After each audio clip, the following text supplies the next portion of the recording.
Pasukan VOC terjangkit wabah penyakit dalam Perang Makassar. Sayangnya, tidak dimanfaatkan oleh pasukan Gotalo. Cornelis Janson Spilman, komandan pasukan VOC, mengibarkan bendera merah pada 21 Desember 1666 sebagai tanda dimulainya perang VOC melawan kerajaan Gotalo yang dipimpin oleh Sultan Hasanuddin. VOC dengan sekutunya Arung Palaka unggul dalam pertempuran sehingga memaksa Sultan Hasanuddin menandatangani Perjanjian Bungaya pada 18 November 1667. Perjanjian Bungaya mengharuskan semua benteng yang dimiliki oleh kerajaan Gotalo dihancurkan, kecuali Sombaopu dan Jumpandang. Kemudian diubah namanya menjadi Fort Rotterdam. Ternyata perjanjian itu tidak menghentikan perlawanan. Karaeng Karunrung, penasihat sekaligus mangku bumi kerajaan Gotalo, memutuskan terus melawan. Perlawanan terhadap VOC dipelopori oleh Karaeng Karunrung yang sudah sejak awal sangat benci kepada orang-orang Belanda. Beliau sering mendesak agar Sultan Hasanuddin meneruskan peperangan dan bertempur sampai tetes darah penghabisan. Tulis Sagimun MD dalam biografi Sultan Hasanuddin, Ayam Jantan dari Ufuk Timur. Menurut sejarawan Sartono Kartodirjo, konflik bersenjata melawan Makassar merupakan konflik besar kedua yang dilakukan oleh VOC. Berbeda dengan konflik pertama melawan Mataram, VOC melakukan ofensif terhadap Makassar. Perang kembali pecah pada 21 April 1668.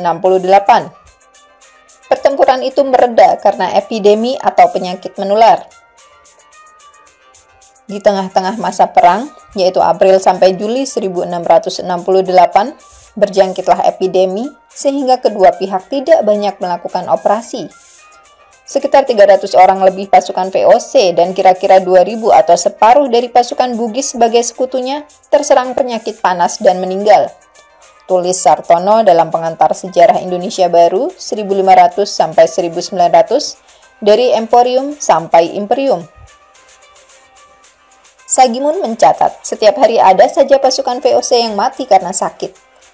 Ada kalanya dalam sehari 7-8 orang dikuburkan.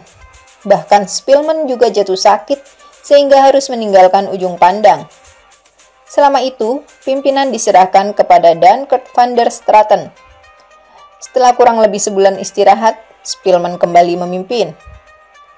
Namun keadaan kesehatan orang-orang Belanda sangat menyedihkan. 5 orang dokter bedah meninggal dunia dan 15 orang pandai besi mati. Dari 40 pasukan bantuan yang datang dari Batavia 2 bulan sebelumnya, hanya 8 orang yang dapat berdiri. Sebagian besar sakit dan 5 orang mati. Pada Maret 1668, dalam sebulan 139 orang mati di daratan, sedangkan di kapal-kapal 52 orang menemui ajalnya. Pada September 1668, VOC mengirimkan 108 orang yang sakit keras ke Batavia.